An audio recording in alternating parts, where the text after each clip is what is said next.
querida Nerea, seguro que nos estás viendo a través del canal de YouTube del grupo de Facebook Novela Histórica, así que te mandamos desde aquí un fuerte abrazo y te invitamos a que vuelvas a Cartagena pues en otra ocasión.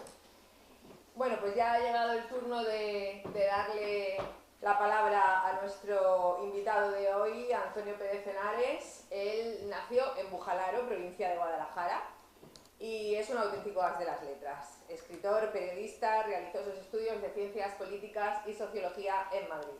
A los 15 años obtuvo el segundo Premio Nacional de Literatura Juvenil, al que le siguieron el Plaza Mayor de París y el Emilio Hurtado de Cuentos. Ha desarrollado una amplísima carrera, que no voy a describir, que inició en las páginas del diario Pueblo antes de pasar por otros medios como Mundo Obrero, La Razón, Cadena SER. Ha sido redactor político de las revistas Tiempo, El Globo, de la revista Tribuna durante 10 años, también ha trabajado como director de publicaciones en Grupo Comunicación Promecal y ha sido también habitual con tertulio televisivo.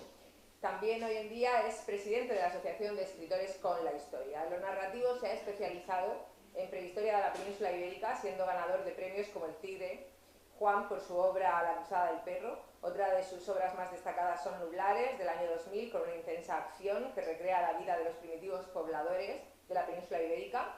La segunda parte, El hijo de la garza, y en 2008 presentó la tercera entrega titulada El último cazador. Precisamente con esta novela fue con la que estuvo en Cartagena en el año 2008 y ganó el premio Ciudad de Cartagena que nosotros otorgamos. Otra de sus grandes novelas fue La mirada del lobo, una novela que él guarda pues, con una satisfacción especial, ya que el público y la crítica consideran que es de lo mejor que ha salido de su pluma. También ha publicado La tierra de Alvar Fáñez, en la que nos redescubre al héroe castellano, y El río de la Lamia, encuadrado en un realismo mágico cuyos protagonistas vibran en torno al río Gornova. Fuera del ámbito histórico, también ha publicado libros de investigación sociológica como El poder militar en España, Así será España o Nobles y plebeyos, entre otros. El año pasado estuvo con nosotros también aquí en Cartagena presentando Tierra Vieja, para contarnos esa España que nunca quedará vacía mientras recordemos su historia, y además recibió de nuestra parte un distintivo muy especial, el de embajador de la Semana de la Novela Histórica, por esa gran labor que ejerce como difusor de la literatura, de la novela histórica y de la cultura en general. Hoy nos trae su última novela, La Española, que narra cuando el almirante Colón regresó a la Española en 1493 y se encontró con el fuerte de Navidad, que poco más que era un infierno. Es la historia de aquellos personajes que son historia del mundo, de Juan de la Cosa, Bartolomé de las Casas, Núñez de Balboa, Ponce de León y otros tantos, de esos primeros héroes, de esos primeros rebeldes y de esos primeros enfrentamientos. Todos ellos marcarán el futuro y la seña de identidad de la América hispana. Vamos a darle un fortísimo aplauso a Antonio Pérez Henares.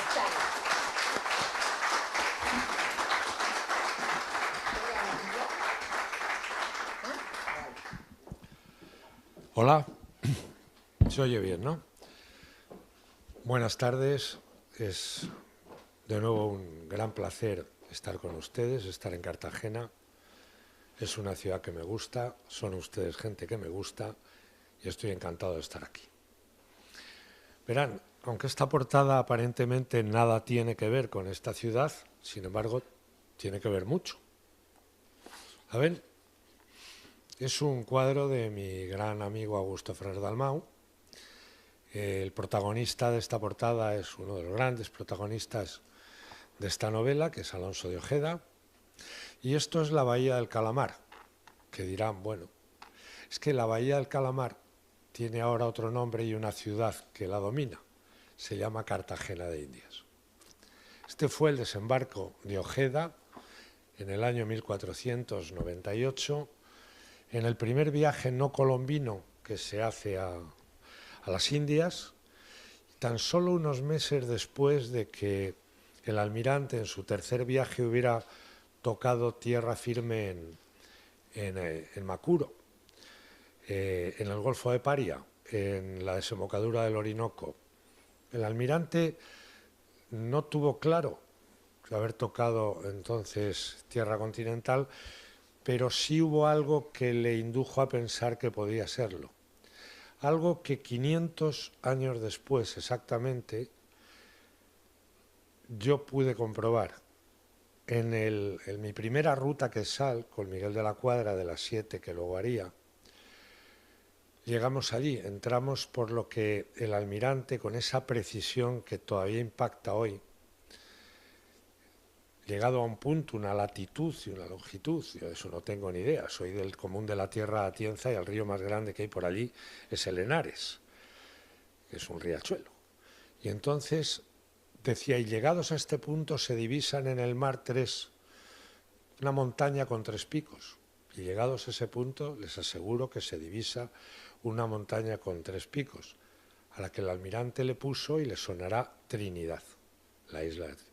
Después se entra por la boca de la Sierpe y se entra en un sitio muy extraño que es ese golfo, y el almirante echó un balde cubos al agua. Y al sacarlo, y eso mismo hizo hacer Miguel de la Cuadra, al sacarlo ese agua era dulce. ¿Por qué? Porque el tremendo arrastre del gran Orinoco, que está allí desembocando, hace que ese golfo tenga en zonas agua dulce. Entonces el almirante dijo, ¿dónde estoy? Y como está todo escrito, dijo, estoy en un lugar que estoy seguro es donde desembocan los ríos del paraíso terrenal, porque él creía que estaba en Asia y que lo que desembocaba allí tenían que ser o el Tigris o el Éufrates. Y así lo escribió en los diarios del almirante. Fue la primera vez que yo empecé a pensar aquel día al Macuro, que como les digo es donde acabó desembarcando, está el relato preciso hecho por él en su tercer viaje, cuando tocó por primera vez tierra firme. A los pocos meses llegó Ojeda en un viaje llano colombino.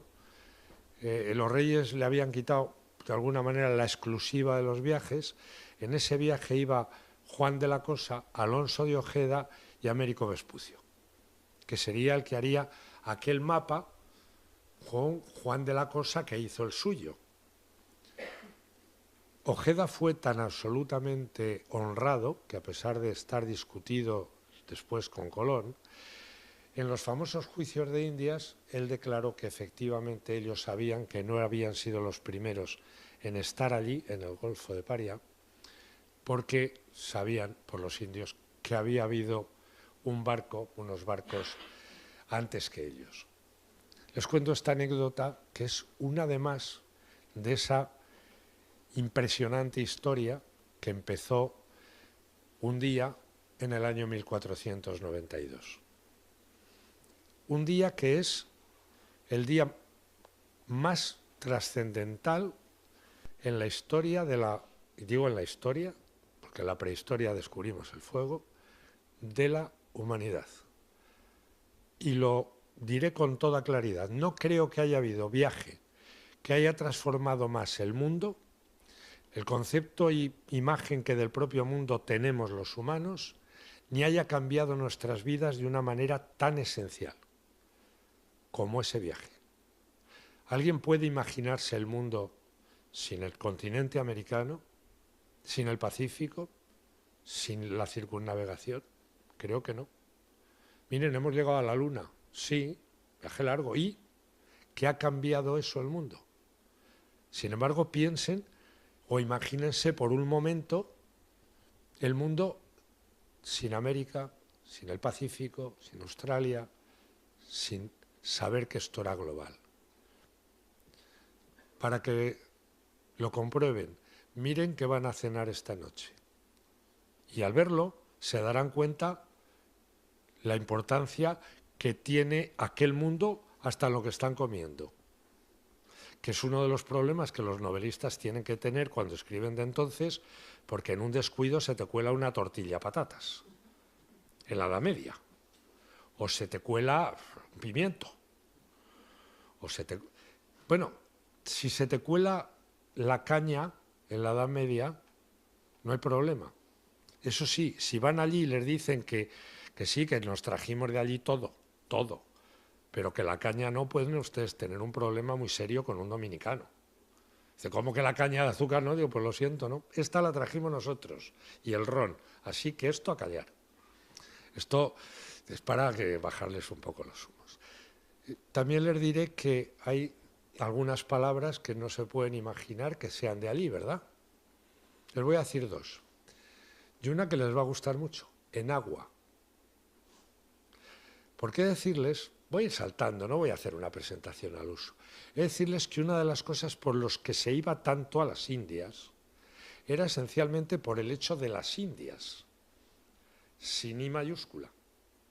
Imagínense, para aquellos castellanos del Secarral de Atienza, de pronto llegar y ver a Nacaona en el Palanquín, y en flores, prácticamente solo flores, y una enagua. Era lo único con lo que se tapaban. De ahí viene el nombre de enaguas, a que no lo sabían. Pues ala. Canoa, tampoco, es una palabra taína. Donde llegamos fue a la Española, lo que es la actual República Dominicana y Haití. Los taínos era una población muy pacífica, prácticamente no conocían las armas, de un mundo que les pareció el paraíso. Colón dice, con esas metáforas maravillosas, escribe muy bien, tiene otros defectos don Cristóbal, pero, por ejemplo, él dice que le parecían y cuando veis desde el mar todas esas costas, algo tan verde, tan paradisíaco, que no me extraña que dijera estamos en la desembocadura, parecieran siempre las huertas de Valencia en primavera. Esa es la frase que él tiene para describir esos paisajes. Pero dice, son como niños, son ingenuos. Y efectivamente, con unos conceptos mínimos de elementos que eran consustanciales ya a la civilización europea. Y en el terreno sexual, pues la verdad es que lo recibían como a dioses. Y también es cierto, yo la historia, ya saben, del buen salvaje la dejo para los tontos, porque luego les contaré que, claro, no todo era así. No había el buen salvaje y todos tal, porque no. El mundo de la mujer en todo lo que es la civilización, y hasta muy recientemente, y desde el paleolítico, pero ya el neolítico, etcétera, es un mundo, por desgracia, de sumisión, y que por fortuna hace aproximadamente 100 y pocos años ha variado en lo que yo entiendo como la revolución más importante sociológica que se ha producido en la historia de la humanidad reciente. Eso no significa que no considere una perversión absoluta los delirios con los que ahora se pretende disfrazar esa revolución y llegar a exageraciones tales que eso tiene cualquier cosa menos positivo. Pero ¿qué ha sido lo más positivo y trascendental? Es evidente. Efectivamente, una de las cosas por las que se iba allí era por las Indias. Porque primero, eran muy guapas, según dicen tal. Segundo, imagínense lo que era verlas prácticamente con enaguas. En tercer lugar, ser recibidos como dioses. Y en cuarto lugar, pues que efectivamente la sensación que tenían con ellos era muy placentera. Eso fue al principio. Cuando llegamos allí, creyeron que éramos enviados de los cielos y nosotros que era el paraíso. Y allí se quedó un pequeño fuerte. Un fuerte que se llamó Navidad. Saben que fueron 3 barcos, 3 carabelas. La Pinta, la Niña y la Santa María. María Galante se pudo llamar antes, que era la del gran piloto y patrón Juan de la Cosa. Esa nave naufraga en las Escolleras, donde luego se construyó el fuerte de Navidad, por un descuido, una noche, etcétera, al Cuerno. Y se quedan allí 38 españoles porque el Pinzón con la Pinta se ha ido a dar una vuelta y ha desaparecido. Colón está bastante mosqueado y solo le queda la Niña, la de los niños. Cuando naufraga esta no tienen para volver, hacen ese fuerte de Navidad, dejan 38 al mando, anótense este nombre, de un tal Arana. Y se darán cuenta que no es por casualidad si piensan cómo se llamaba la amante de Cristóbal Colón, Beatriz Enrique de Arana. Que el Enríquez prácticamente no lo utilizaba porque había quedado huérfana de muy niña y se había criado con los Arana. Ese es el que se queda al frente, cosa que oculta el Colón, oculta continuamente esas. Cuando vuelven en el 93, los ha dejado allí perfectamente pertrechados, en una población absolutamente pacífica. Les ha dado unas instrucciones: no abuséis demasiado de las Indias, no os dividáis, no os vayáis cada uno por un sitio, tener disciplina en el fuerte, etc. Cuando llegan, lo primero que se encuentran son algunos cadáveres flotando en las escolleras. Y se dan cuenta que son cristianos. ¿Saben por qué? Porque estaban tan desfigurados, tan deshechos, sí, pero tenían barba. Y los americanos, los indios americanos, no suelen tener ninguna barba. De hecho, era una señal distintiva. ¿Qué había pasado? Todavía hoy no lo sabemos. Lo único que sabemos es que no quedó uno vivo, que solo se recuperaron 11 cadáveres, que estaba el fuerte de Navidad deshecho cuando se había quedado perfectamente pertrechado, con una potencia armada importante, hasta con lombardas. Una cosa que no he podido descifrar es qué pasó con aquellas armas, porque no vuelve a haber señal. Pero en la puerta del paraíso se ha abierto la boca del infierno. Habían sido atacados, habían sido reducidos a ceniza, el cacique amigo estaba medio herido. Ahí empezó otra historia. Es que, claro, no solo había taínos, solo había estas poblaciones. Resulta que los propios taínos estaban siendo atacados por guerreros provenientes, en su mayor parte, aunque ya de otras islas, del centro del continente, llamados caribes. Y daba la casualidad de que los caribes atacaban las poblaciones taínas fundamentalmente para llevarse a las mujeres y a los niños y jóvenes. A las mujeres para tenerlas como barraganas y a los niños y jóvenes para caparlos y luego comérselos. En el segundo viaje, el impacto que tienen cuando llegan a una parte de las Antillas y ya desembarcan, ya van muchas más naves, y llegan a algunas casas de caña, etcétera, encuentran algunos pucheros, pues hombre, de pronto encontrarse que están cociendo a un tipo, la cosa. Y cuando, por ejemplo, lo que es ahora Puerto Rico, chocan con caribes y ven que llevan a un chavalín al que han capado y tal, pues impacta. Posiblemente el ataque a Fuerte de Navidad fuera debido no a los taínos, sino a un jefe caribe que se había apoderado de una gran parte de la isla que se llamaba Caonabo, al que apresó Ojeda. Pero eso se lea en el libro porque es como lo apresó, tiene su miga y su gracia y hasta ingenio por parte del capitán de la Virgen. A partir de ahí, la situación va a devenir en algo muy diferente. Va a empezar el primer conflicto, que será la batalla de la Vega Real, donde por primera vez va a haber ya una confrontación armada, donde muy pocos españoles, unos 400, tan solo 20 caballos, algunos perros de combate, entre ellos posiblemente el famoso becerrillo ya, ponen en fuga en nada cerca de 10.000 indígenas. No hay color ahí.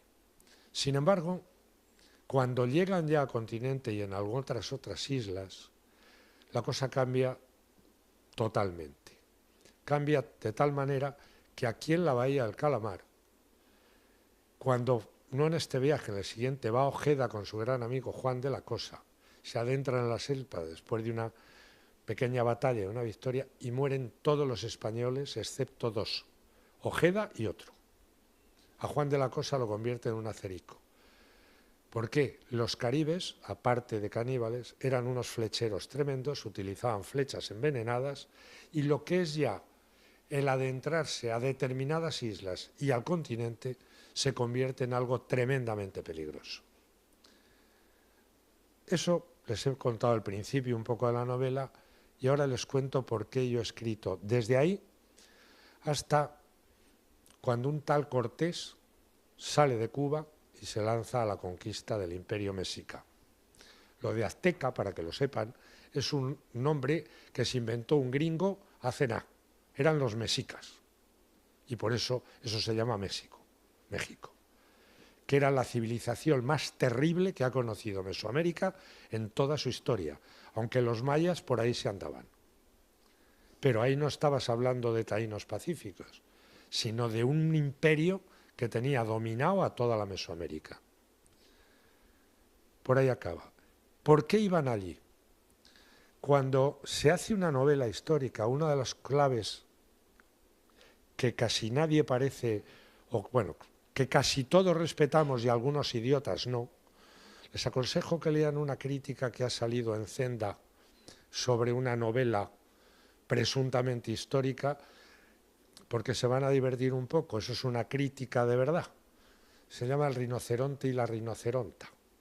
Léanla porque se van a reír un rato, porque yo creo que ya era hora que se hiciera una crítica así.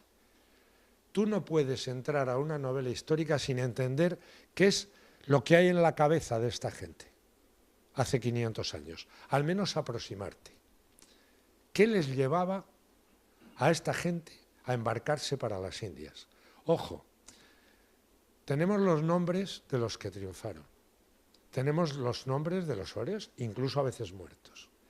Y los miles y miles que no sabemos, por ejemplo, de la segunda expedición, de los 17 barcos y más cerca de 2.000 personas, al año no quedaba ni la mitad, porque efectivamente nosotros les llevamos a los indios unas enfermedades que los diezmaron de una manera brutal.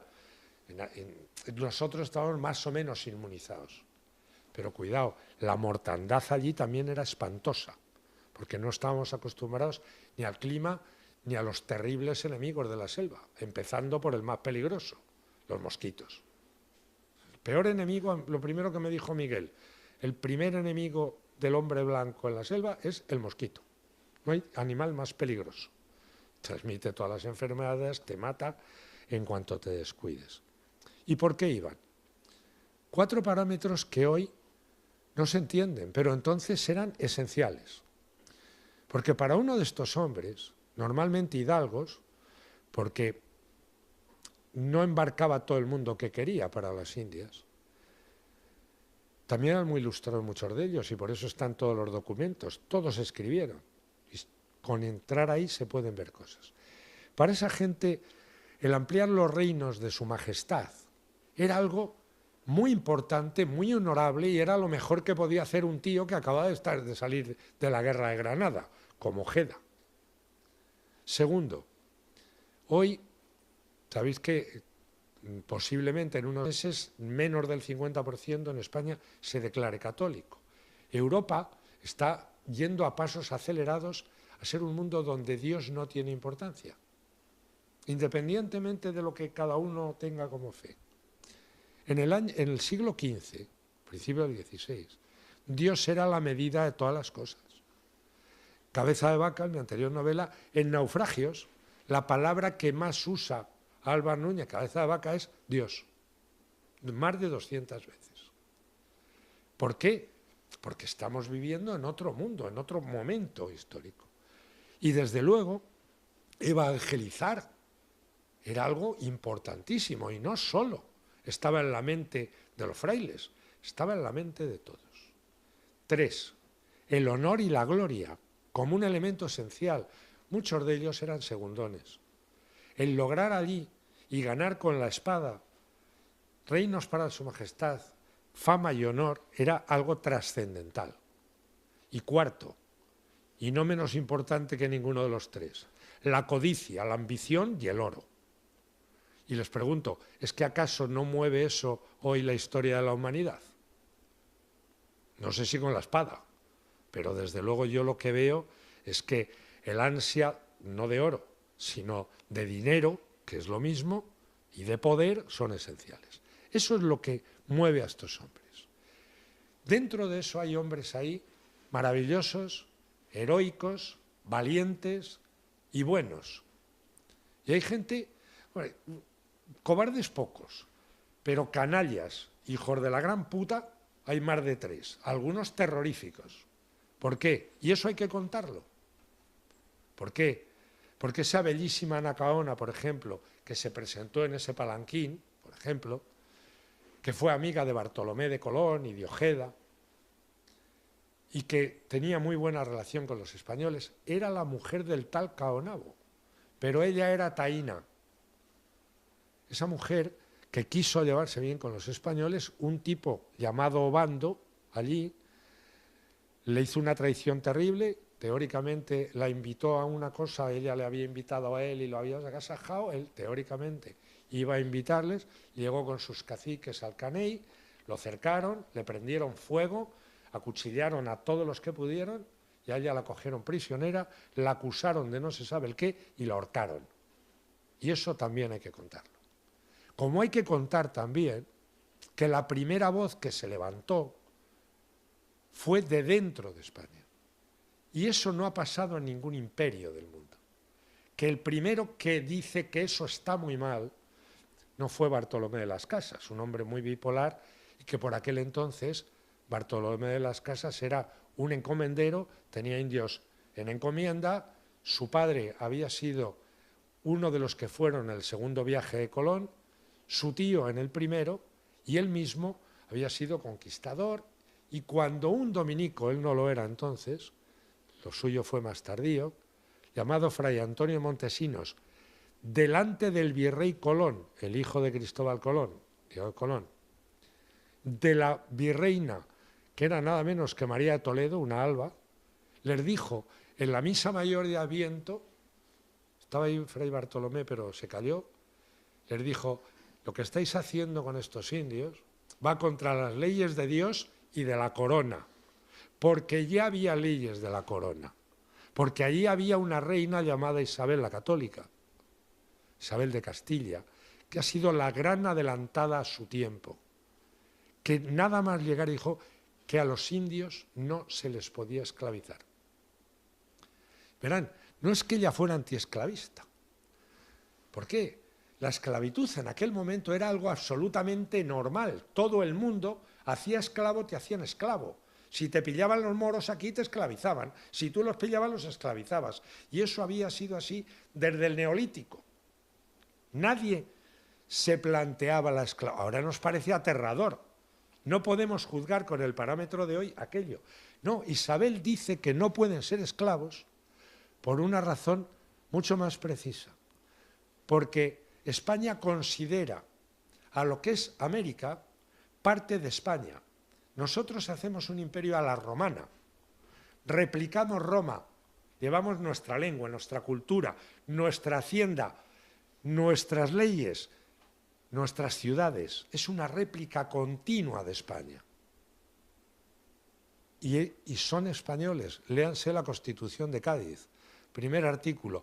¿Quién es la nación española? Está compuesta por ciudadanos de ambos hemisferios. 1812. Nunca se consideró colonia. Eran provincias y virreinatos. Eran parte de España. ¿Qué dice la reina?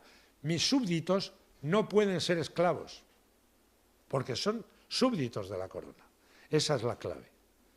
Segunda clave.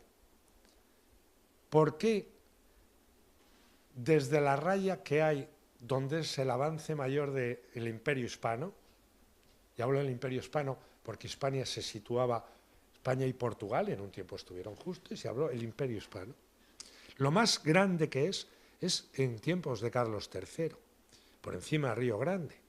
Tal Jerónimo, por ejemplo, lo da fe de eso. Miren al norte de Río Grande. Parte de la población, en lo que es el actual Estados Unidos y Canadá, porcentaje de mestizos o indígenas, 1,5%.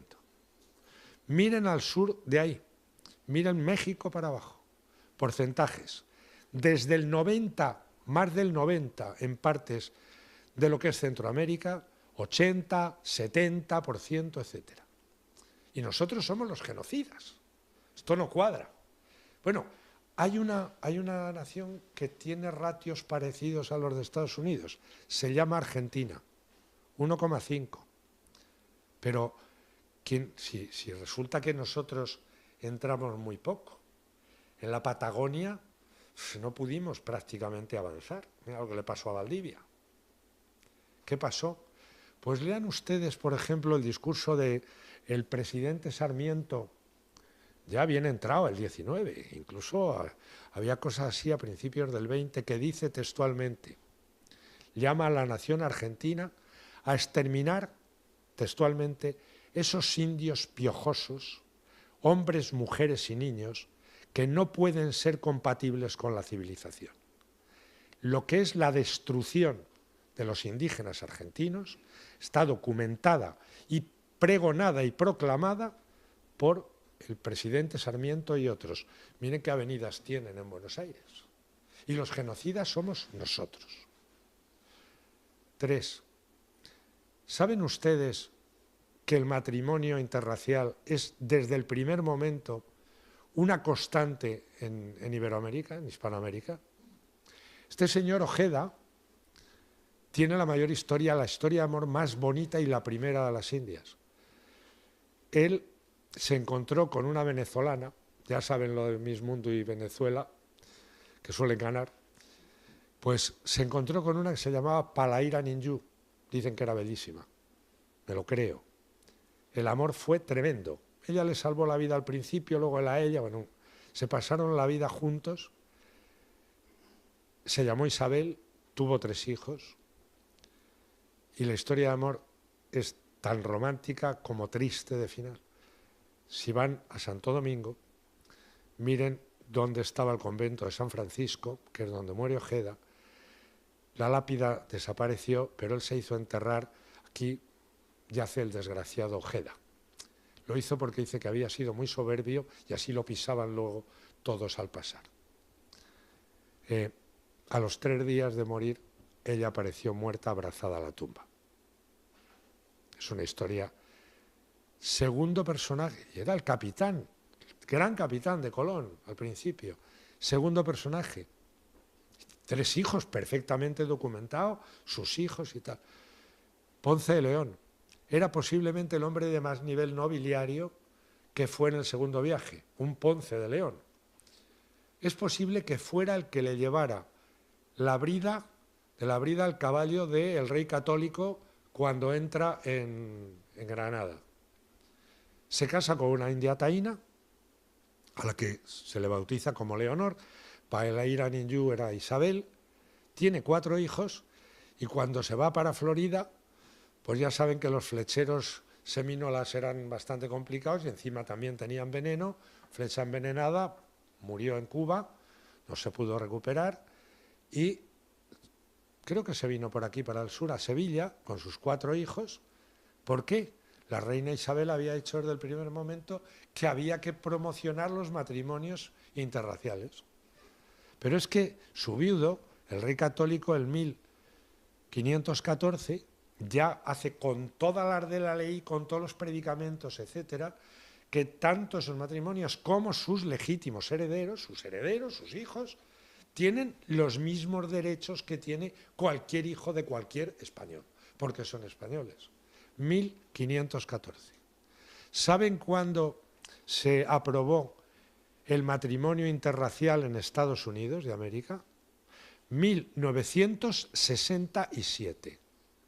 Y nosotros somos los racistas. Que vayan a Los Ángeles y lean cuando se fundó Los Ángeles, que lean cómo eran las parejas. De no sé 17 o las que fueran, solo 2 eran los 2 blancos y españoles. El resto eran lo que es Hispanoamérica, que es el mestizaje, la mezcla y la cultura hispana y romana por todos los sitios. Eso es lo que yo quiero poner en valor. Y que fueron los españoles, Fray Antonio de Montesinos aquel día, delante del virrey Colón, diciéndole, estáis violando las leyes de Dios y de los hombres y de la corona, que dieron lugar inmediatamente a una reacción y a las primeras leyes de Indias, las de Burgos. ¿Ha habido alguna vez en los imperios coloniales ingleses, holandeses o franceses una ley que protegiera a los nativos? Eso hay que ponerlo en valor. No mentir, porque claro que hubo atrocidades, la de Anacaona, y claro que hubo canallas. Les voy a contar uno, que encima es paisano mío, un tal Nuño Beltrán de Guzmán, fundador de Guadalajara, allí. Ese tipo descubrió la trampa de la ley. No se podía hacer esclavos a los indios. Bien. Pero si eran alzados contra la corona, o sea, rebeldes, entonces sí, porque eran presos en combate. Pues nada, todos alzados, y a ponerles el hierro, y a cobrar por ello. He de decirles que ese señor, por cierto, después de hacer todas esas fechorías, denunciada hasta por Bernal Díaz del Castillo, el cronista de la conquista de la Nueva España, fue detenido, engrilletado, mandado a España por otro alcarreño, por fortuna mía, que fue el primer virrey de México, Antonio de Mendoza, el hijo del gran Tendilla, el hijo del primer alcaide de Granada, y murió en prisión, en Torrejón de Velasco. Las leyes de la corona llegaban. Que hubo excesos, muchísimos. Que hay una defensa que no ha existido nunca en ningún imperio, también. Que somos quien ha hecho el mestizaje. Ustedes han visto muchos mestizos en la India de ingleses. Ustedes han visto algún mestizaje en Estados Unidos. Un poquito en Canadá, los franceses. Curiosamente, los latinos. Yo creo que esto es lo que hay que poner en valor y no hacer leyendas rosas. Contra la leyenda negra solo cabe la verdad histórica. Asumir la enorme grandeza de esa epopeya. Que les voy a resumir y para acabar en esto. Una noche, en Macuro yo empecé a pensar en aquel desembarco que hice con... Pero una noche, en Santo Domingo, no fue la primera ciudad, ¿saben? La primera fue Isabela, pero Colón no era... El hermano, o sea, Cristóbal no era muy hábil para decir dónde hacer ciudades, porque la Isabela no está bien puesta. Su hermano Bartolomé es el que hizo Santo Domingo. En el Fuerte Ozama, Santo Domingo es lo primero de todo. De ahí es lo primero en todo. Y una noche en el Fuerte Ozama, que ahora destartalado y destrozado, habíamos estado Telmo Aldá de la Cuadra Salcedo y Vito y yo, en fin, llevados por nuestros pecados juveniles y porque, bueno, pues las tabernas de allí del puerto tenían un ron bastante considerable, bueno, no llegaba al Santa Teresa de Venezuela, pero se podía tragar. Y, en fin, que le dimos bastante al frasco. Y estaba por la noche tumbado en nuestras hamacas y yo de pronto me di cuenta que habíamos estado dando vueltas desde el Palacio de los Colón, que hizo la María de Toledo, que está al fondo de la calle. Habíamos subido por la calle de las Damas, se sigue llamando así. Es la primera calle empedrada del Nuevo Mundo. ¿Empedrada saben con qué? Con piedras españolas. Con el lastre que llevaban los barcos. Se hizo la calle de las Damas. ¿Y por qué? Pues porque saben el barro que se monta allí, los palos de agua que caen, y por el único sitio donde podían pasear las damas castellanas con las sayas y no ponerse perdidas de barro, era por allí. Se sigue llamando la calle de las Damas. Está la casa de Obando, está la casa de Cortés. Cortés estuvo allí de joven haciendo de las suyas, porque no sé si saben que Cortés no había combatido nunca hasta tener 35 años. El mayor genio de la historia militar del mundo, a los 35 solo tenía una herida, aquí en un labio, de lo de siempre, de andar por donde no debía, rondando a quien no debía y teniendo líos con los que tenían que proteger su casa y tal, con los maridos. Y habían pegado un puntazo porque fue a escalar una tapia, había llovido mucho y se le cayó la tapia y claro, el marido lo pilló un poco mal. En Santo Domingo fue el que le metió una puñalada al marido y hubo que sacarlo coyunturalmente. Cortés es un personajazo, pero tiene una primera historia divertidísima. Les digo esto, Cuando sale hacia México, yo lo cuento, era el tío más rico de Cuba, porque era un comerciante increíble, era un príncipe renacentista, escribía poesía, escribía fenomenalmente bien, era habilísimo, inteligente, un diplomático, no, pero combatir no. El tío que gana la batalla de Otumba atacando en el momento esencial con su caballo cordobés, un genio militar de la estrategia y la diplomacia, se descubrió a los 35 años. Y mire, hoy ¿quién le niega a Cortés? Es otro de los que están ahí, era un joven. Pero yo me di cuenta de la casa de Cortés, la casa de Obando, el fuerte Ozama, y pensé que hubiera llegado un barco español la tarde anterior al puerto y se corre el rumor, pues Santo Domingo, que tampoco eran tal, que había venido vino nuevo. Pues yo me imagino que todos se fueron a los bares del puerto a echarse un trago. Pero ¿quiénes podían estar echándose un trago? En una taberna que me he inventado, que a JF es lo que más le gusta y a mí, yo estoy de acuerdo, de un tal Escabeche, que es un tío de Triana que dice, de Triana, de Sevilla no, de Triana, lo lleva muy orgullo. Pero además, el Escabeche también ha llegado a las Indias por una razón de peso. Llegó huyendo también, iba gente que iba huyendo. Este en concreto iba huyendo de su mujer, de su suegra, de su familia, de la familia de su mujer.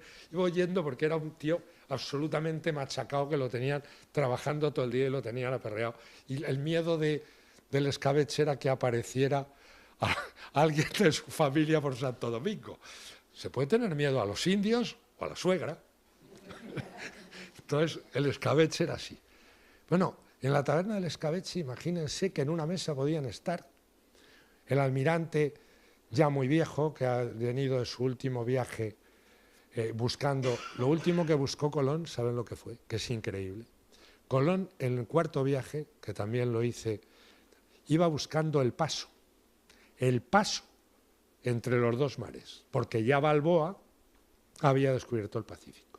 Perdón, no había descubierto el Pacífico, porque ya se sabía que era tierra firme. ¿Y saben dónde busca el paso? Que es increíble. En Panamá. ¿Y saben por dónde intenta entrar? Por el río Chagres. ¿Saben por dónde se hizo el canal? Por ahí. Lo intentó por ahí, primero Lesseps, que fracasó, y luego con las esclusas. Tal. Pero ¿saben ustedes que en 1500 y pico, Carlos V encargó planos a ver si se podía hacer por ahí? Y Colón llega y le dicen los indios, a 9 jornadas hay un gran mar, pero Colón era un marino. Colón buscaba el paso por mar. Pero fíjense qué inteligencia, ¿por dónde lo buscó? Por el Istmo de Panamá. Pues vuelvo atrás. En esa mesa podía estar Cristóbal Colón, ya medio ciego, las había pasado fatal en Jamaica, podía estar su hermano, el bravo Bartolomé, el tercero de los hermanos, Giacomo, Diego se le llamó, podía estar en otra mesa los niños, incluso uno de los Pinzón, que siguió con Colón, los otros estuvieron separados de él, pero podía estar Alonso de Ojeda, Bartolomé de las Casas, Ponce de León, podía estar el capitán Sancho Arango, que era el dueño de Becerrillo, vendiéndole un cachorro de becerrillo a un mozo muy garrido y muy esbelto y muy guapo, según decían, que se llamaba Vasco Núñez de Balboa, que había estado con Ejeda en este primer viaje y que luego se le había ocurrido poner una granja de cochinos en la Española. Y claro, se escapaban, criaban en la selva, ¿para qué? Y ya les era mucho más fácil matar un guarro en la selva que comprárselo a Balboa. Conclusión, Balboa se arruinó y acabó, bueno, pues cambiándole a lo mejor por 3 marranillos un cachorro de becerrillo que se llamó Leoncico, que fue el que acompañó a Balboa cuando llega al Pacífico. ¿Saben quién iba de segundo de Balboa? Un tal Francisco de Pizarro, que estaba ya allí, que era ya un viejo rodelero, que también pudo estar en esa taberna, que luego fue teniente de Vasco Núñez de Balboa, y luego fue el que lo apresó por orden de Pedrarias, y le dijo Balboa eso, vos Pizarro no salíais a recibirme así, y dijo, pues lo que suele decir un teniente, son órdenes, mi capitán. Sí, y le cortaron la cabeza. Otra cosa tan española, los enfrentamientos internos, las traiciones desde el primer día, a Colón desde el primer día. Pero también ahí podían estar, como le digo, Pizarro y su primo, porque es que Cortés era primo o familia.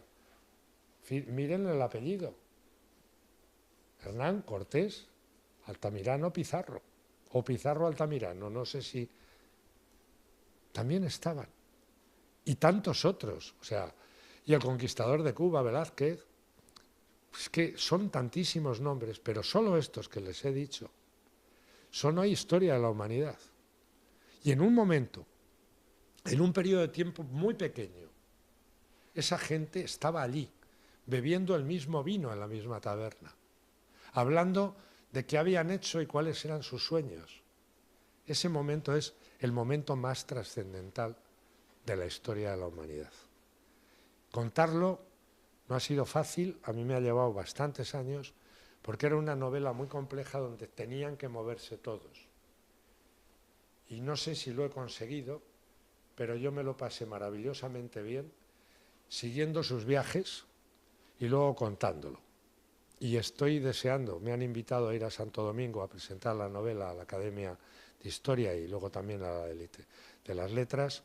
Estoy deseando volver a Santo Domingo, irme por al lado de Ozama, echarme un trago de ron y recordar que hubo un tiempo allí, a finales del siglo XV, a primeros del XVI, donde unos compatriotas míos cambiaron la historia de la humanidad, del mundo, y desde que ellos hicieron eso, hoy el mundo es otra cosa que les debemos a ellos. Muchas gracias.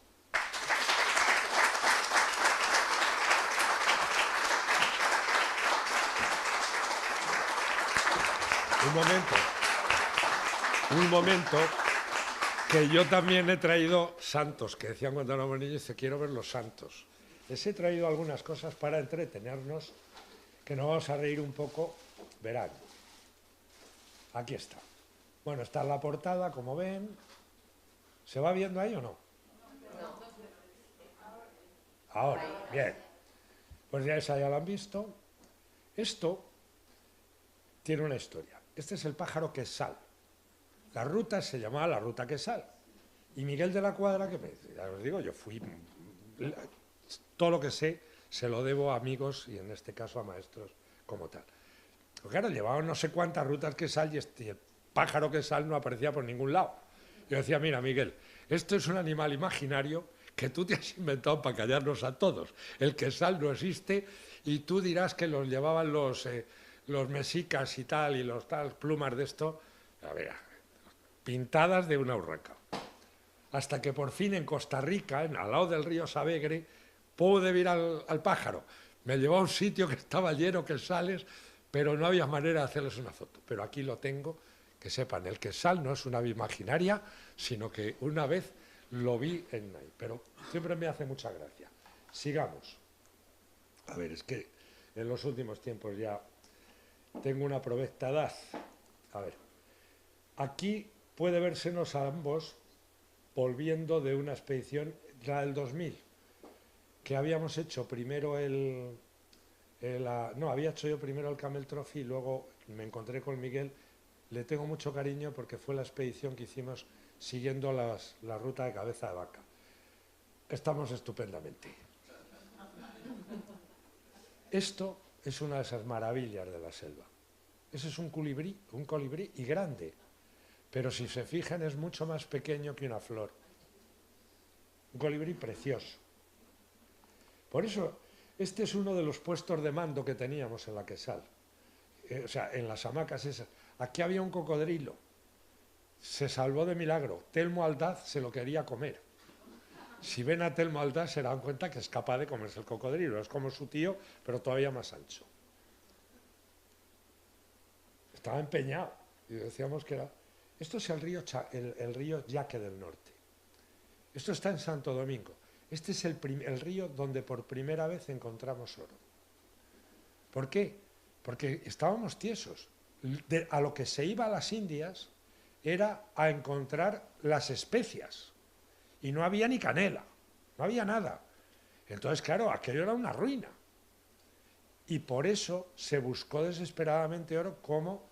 Porque los portugueses sí llegaron, doblaron Buena Esperanza y se hicieron de oro, se forraron.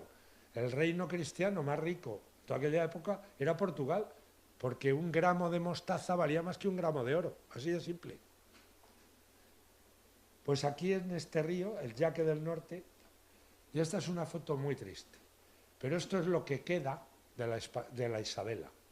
Aquí es donde fue la primera ciudad creada, que ahora no queda apenas nada, queda un pueblo al lado, pero decidimos acampar un día y esto es lo que queda de tumbas. Y esto somos Miguel de la Cuadra y yo en un sitio increíble. Esta es Isla Colón, está en Panamá. Es cuando hicimos el seguimiento del cuarto viaje. En el cuarto viaje, Colón llevaba, aparte de su hermano Bartolomé, a alguien muy querido para él, a su hijo Hernando de Colón, el fabuloso Hernando de Colón, el gran bibliógrafo, el gran intelectual de la época, el gran viajero, y les pillaron un huracán tras otro. El primero, hay una historia increíble. Colón había sido engrilletado por Boadilla y lo habían traído en grilletes a España. Y entonces, en su tercer viaje, cuando llegó fue un impacto. La reina dijo, pero bueno, yo he dicho que le hagan una auditoría, no que no los traigan aquí. Lo hicieron liberar, pero inmediatamente, enteraos de que los portugueses estaban cruzando Buena Esperanza y estaban por Calcuta, se le ordenó a Colón busca el paso. Y fue a buscarlo aquí a Panamá. Pero dijeron, pero no países la española, que se lía. Y de pronto Colón, con esa intuición increíble, dice, vamos hasta Santo Domingo, porque viene un huracán terrorífico. No era todavía casi la época en que solían venir. Llega allí, ha llegado Bando con 30 y tantos barcos unos meses antes, y con órdenes de que Colón, que vaya a descubrir, pero que por allí. Dice, no, tú aquí no entras. Oye, que te vengo a avisar que viene un huracán, que esto va a ser terrible, que ni se os ocurra salir. Estaban toda la Armada Española de 30 barcos para salir, que no salga nadie. Tú aquí lo que vienes es a quererte colar fuera, lo echaron. Él dejó sus naves más o menos protegidas, salió toda la flota, llegó el huracán, todos los enemigos de Colón que iban allí, Boadilla, Roldán y tal, solo quedaron libres, se salvaron 3 barcos. Uno que iba delante de todos, muy ligero, que pálmense, era el que llevaba porque el almirante seguía siendo el almirante al que había que pagarle, era el que llevaba los bienes de Colón, llegó a España, todos los otros hundidos. Pero así, tal cual, 28 barcos, más de 500 tíos muertos ahogados. Y Colón salvó sus 4. ¿Lo salvó? Ese era Colón. Cuando llega aquí, a Bocas del Toro, intentando eso, los huracanes aquel año debió ser tremendo y le golpeaban de una manera terrible. El miedo de Colón que reflejan sus escritos es por su hijo. Dice, estoy aquí cuando el primer huracán, estoy aquí, tengo pánico, porque me he traído a mi hijo, tenía 14 años. Hernando de Colón también lo cuenta. Bueno, pues nosotros llegamos aquí a Isla de Colón y pálmense, nos pilló un huracán. Según dijeron, la cola de un huracán. Si eso es la cola, madre mía, y nosotros estábamos en tierra firme. Colón, el bueno de Miguel, que vio ahí había previsión meteorológica, nos hizo acampar todo lo metidos dentro que pudimos, en arena, para que drenaran las tiendas y tal, pero fueron 2 noches espantosas. Bueno, con miedo, porque pedía, bueno, ha llegado aquí, nos ha llevado las tiendas a ver qué ha pasado. Salías el amanecer con, por fortuna, pues sí, muchos destrozos, pero nada grave. Pero claro, ni teníamos que comer ni tal, estaba hecho. Y aquí estamos conspirando para intentar buscar algo. Y resulta que Miguel le había comprado a un indio una vaca cebú. Y entonces pues trincamos la vaca cebú, esto no sale aquí porque... Y claro, la llevamos del ramal, la atamos a una palmera que había allí. Nosotros no éramos muy especialistas, pero había que matar a la vaca. Y la matamos. La matamos y la descuartizamos y pues, habíamos puesto pues, plantas ahí para qué tal. Y había despejado. De pronto empezó a despejar el cielo y tal. Miguel era muy famoso. Y entonces aparece una avioneta que vemos que llega de no sé qué canal de la televisión panameña. Llega allí a la tal y dice, ¿qué es eso? Dice, pues si es que había quedado en una entrevista con el canal de aquí, digo, pues esto van a ser. Bueno, nosotros seguimos a lo nuestro y tal, y efectivamente, como a la media hora aparecen unas cámaras y una señorita muy guapa con tacones por la tal, y estábamos allí, se había unido Luna y tal, y Miguel me estaba diciendo lo siguiente, mira, Chanito, esto te lo tienes que comer, porque a mí Miguel me ha hecho comer las cosas más tremendas, y era hígado crudo, que había cortado, tal. Yo leo aquí una, dice, échame el... Ahorita dice, mira, esto en Europa no se puede porque ya la hierba está tratada con química y tal, y el hígado no tal, sí. Pero esto que no, esto está riquísimo. Esto es... ¿No quieres un trozo? Y yo, mira, es que así en ayunas, tal. Luego, en todo caso, ahumado y tal. Pero se fue acercando la cámara con tal, y de pronto llega aquella criatura allí y ve a un tipo que le está diciendo al otro que coma hígado crudo. A él le cae por aquí tal. Y claro, ¿cómo huele una vaca? Entonces, o sea, hace algo, se nos desmayó. Eso no está en la foto, pero a qué era divertido contárselo. Eso también. Ahumamos luego la vaca. Lo mejor que he comido en mi vida es hígado ahumado. ¿Saben por qué lo ahumábamos? Porque la carne, como mejor se conserva, y los indios lo saben muy bien, es ahumándola. Y nos duró la vaca un par de días. Los chicos estuvieron muy contentos. Claro, ahora lo cuentas.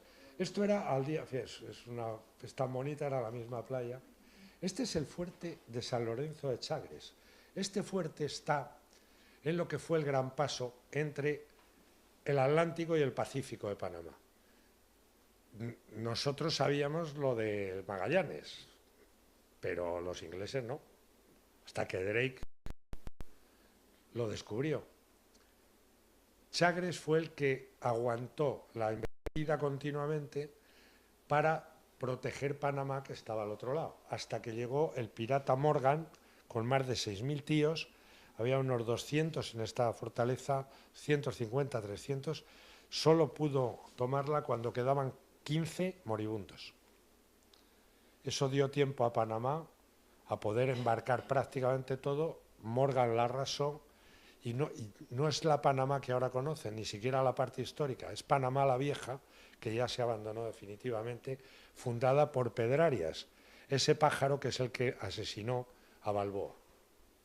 Pero este es el fuerte de San Lorenzo de Chagres, que fue granito de oro. Me gusta porque para quedarse a vivir.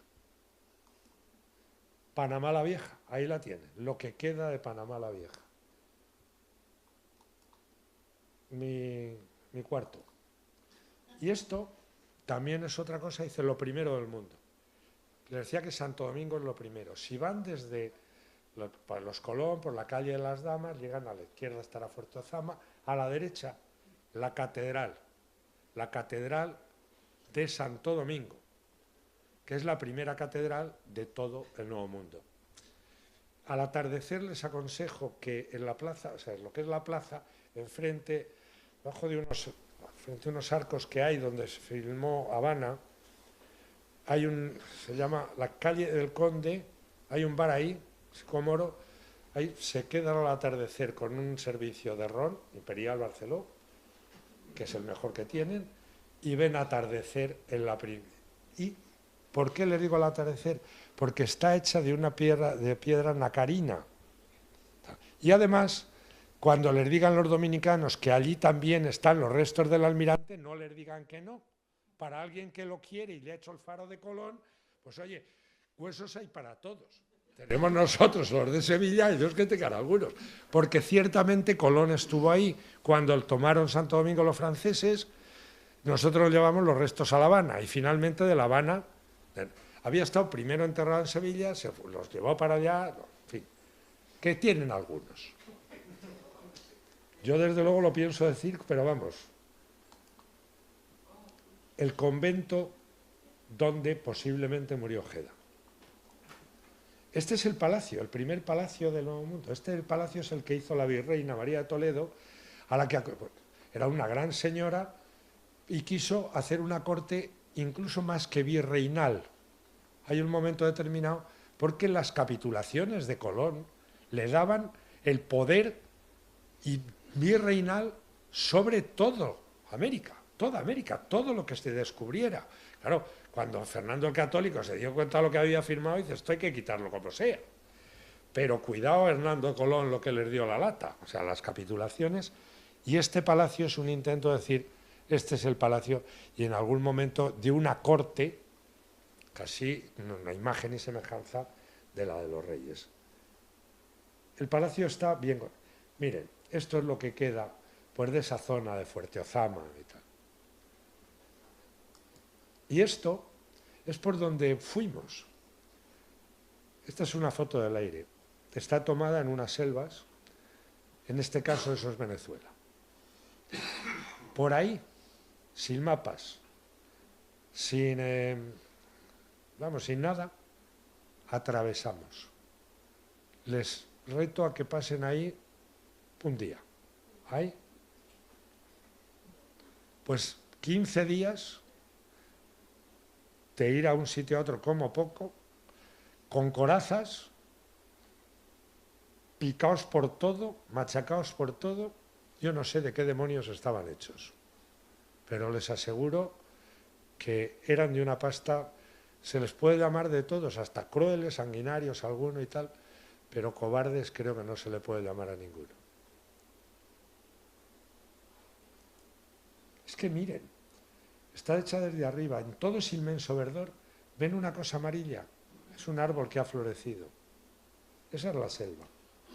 Esto es un río pequeñito, este es un río, el Babasná, esto es allí un riachuelo, es uno de los pequeños afluentes del río Orinoco. Esto es el sitio más estrecho del Orinoco. Se llama Angostura, ahora Ciudad Bolívar.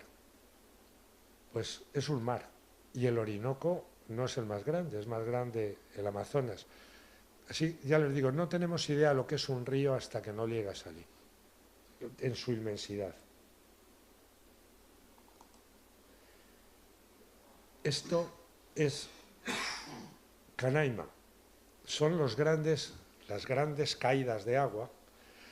¿Saben por qué lo tengo? ¿Han visto El último mohicano? ¿Saben de dónde salta él cuando le dice, tú sobrevive como sea, no estoy esto mojado? Salta por ahí y salta por ahí.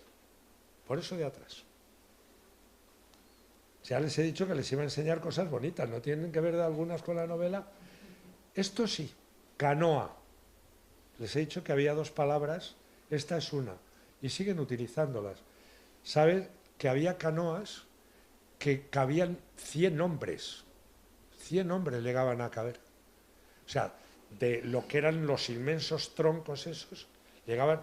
Lo normal eran canoas de 10, 20, las de 50 los caribes eran las que utilizaban para los asaltos a otras islas. Esto es lo que suelen llevar todavía para pescar. ¿Los ven? Si son de ahora. Ahí nos están saludando indios cuando bajamos por el Orinoco, que salían de los palafitos que sigue habiendo.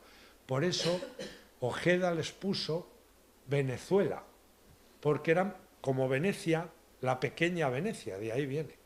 Porque Ojeda y Américo, y Juan de la Cosa conocían Venecia. Pues es que nos saludaban al barco nativos que se llamaba Petronila Mata. ¿Ven? Entonces, es un mundo. Esto es Macuro. Aquí es donde desembarcó Colón por primera vez en tierra firme. Alcatraces picando, y esto es increíble. Esto es un tepuy. Los tepuis es lo que queda del continente primigenio de la Tierra, el continente Pangea.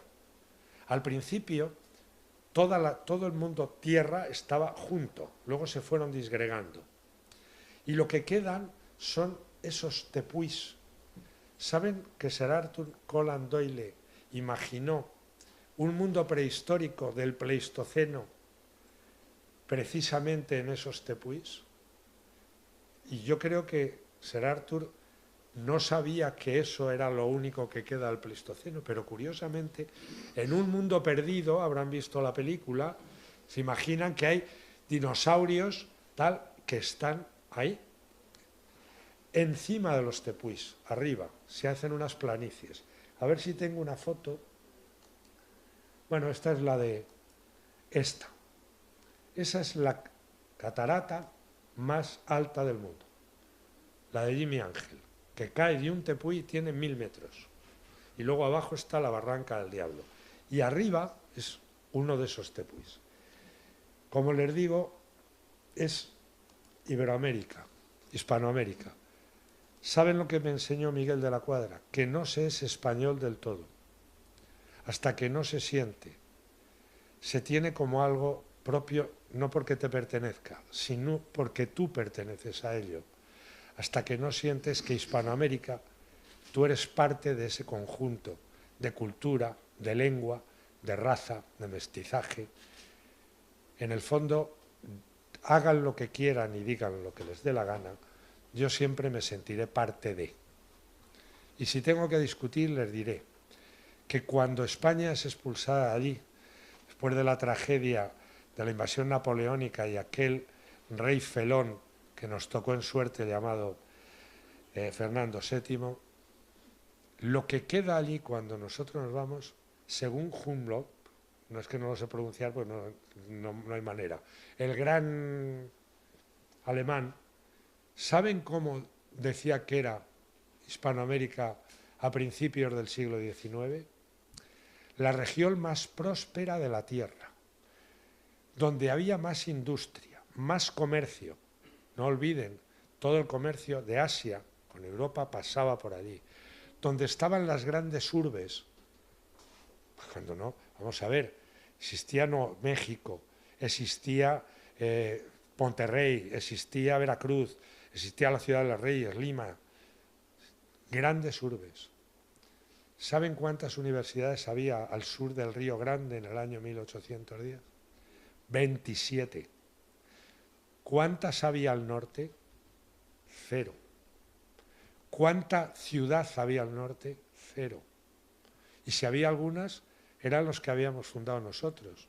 San Diego, Los Ángeles, Monterrey.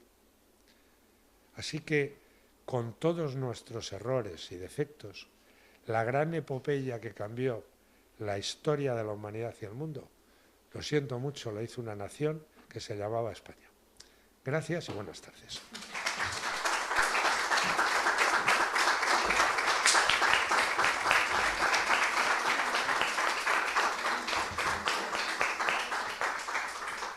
Muchas gracias, Antonio, por la gran lección que nos has dado esta tarde. Me dicen que no hay tiempo para preguntas del público.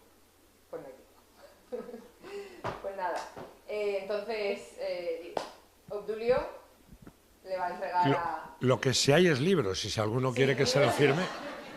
Ya lo saben que hay un punto de venta. No, es una broma. Y que, bueno, nuestro invitado lo firma.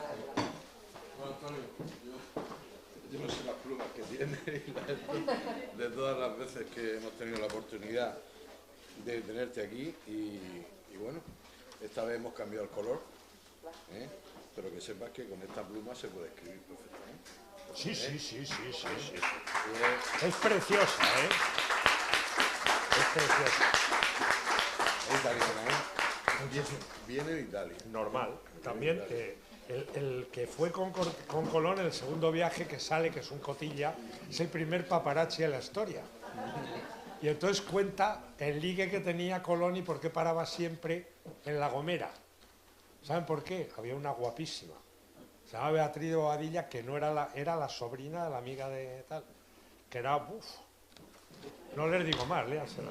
Bueno, y la falcatita. Hombre, la falcatita. Algún día tendrás una grande. Sí. Muchísimas gracias a todos, de verdad, ha sido un placer.